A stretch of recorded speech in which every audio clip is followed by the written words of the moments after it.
Et aussi notre coach Julie qui répond aussi aux questions des téléspectateurs, n'est-ce pas? Exactement. Et ce matin, c'est Émilie Degap qui vous demande: je pratique le jogging à l'extérieur et pendant mes séances de sport, eh bien, je m'étire souvent l'arrière des cuisses sur un banc, mais je ne suis pas sûr de mon bon positionnement. Comment on fait pour bien se positionner? Est-ce que vous pouvez aider? Eh bien oui, ma chère Émilie, je vais pouvoir vous aider. Alors déjà, on va faire un petit rappel anatomique, si je pouvais. Magnifique. Alors vous voyez, ça, ce sont les muscles des ischio-jambiers. Donc il y a vraiment deux muscles qui sont importants. Enfin non, les trois sont importants. Donc biceps fémoral, semi-tendineux et semi-membraneux, ils ont chacun un petit peu leur rôle. Ce qui est intéressant de dire, c'est que comment il se contracte ce muscle de l'arrière de la cuisse, vous savez ou pas? Non. Il se contracte avec une ouverture de hanche et une flexion de genou. Donc, par exemple, une foulée de course à pied, c'est la partie arrière de la foulée. D'accord. Et du coup, c'est très important de pouvoir l'étirer parce qu'il est aussi lié au bas du dos, parce que toute cette petite machinerie humaine est raccordée les uns aux autres. Et donc, je vais vous montrer comment on peut étirer correctement ces ischios. On a besoin d'une chaise ou d'un banc, ce qu'on va trouver. Et d'un lycée pour vous accompagner. Bon, on y va. Allez, vous allez voir, c'est facile. Je vous laisse mettre le masque, Vanessa, on y aller. Hop. Merci. Alors, une chaise. Ouais, ça, on en a tous chez soi, c'est facile. Exactement. Alors, moi, je vais juste me mettre comme ça et on va mettre la chaise, hop, comme ça. Voilà.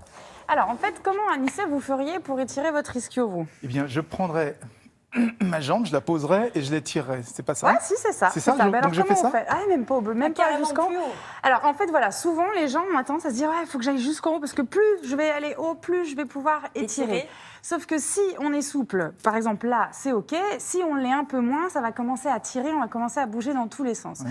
Ce qui va être important... Il vaut mieux être moins ambitieux, entre guillemets, mais garder une bonne donc position. Commencer un peu plus bas. On part en bas.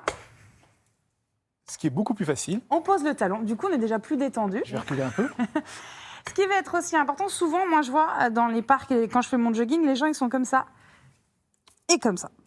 Donc là, en fait, on n'étire absolument pas le bas du dos, Il faut rester comment, du coup? Alors, en fait, on va rentrer le pied dans l'axe. C'est comme si vous étiez sur des rails de train. J'ai eu peur tout à l'heure de ne pas être bien positionné, parce que je voyais comme ça, je me dis, oh là là, non, il faut vraiment être bien dans l'axe, le pied là, bien flex. Et là, tout à l'heure, je vous ai dit l'ouverture de la hanche et la flexion du genou. Donc, on va faire l'inverse. On ferme la hanche, on tend le genou. Et là, l'objectif, c'est d'aller étirer sa colonne vertébrale, d'étirer le bas, et d'avancer un petit peu le buste. C'est pas d'aller chercher le plus loin possible, c'est vraiment d'être le plus étiré. D'accord, alors ça tire aussi au mollet. Alors, exactement, en fonction, souvent on va sentir que ça va, quand on tend la jambe, ça tend tout de suite ici. Mais si on fléchit un petit peu, parce que vous avez vu, on avait plusieurs muscles, eh bien vous pouvez aller chercher l'ischio beaucoup plus efficacement si vous fléchissez et que vous ramenez le nombril.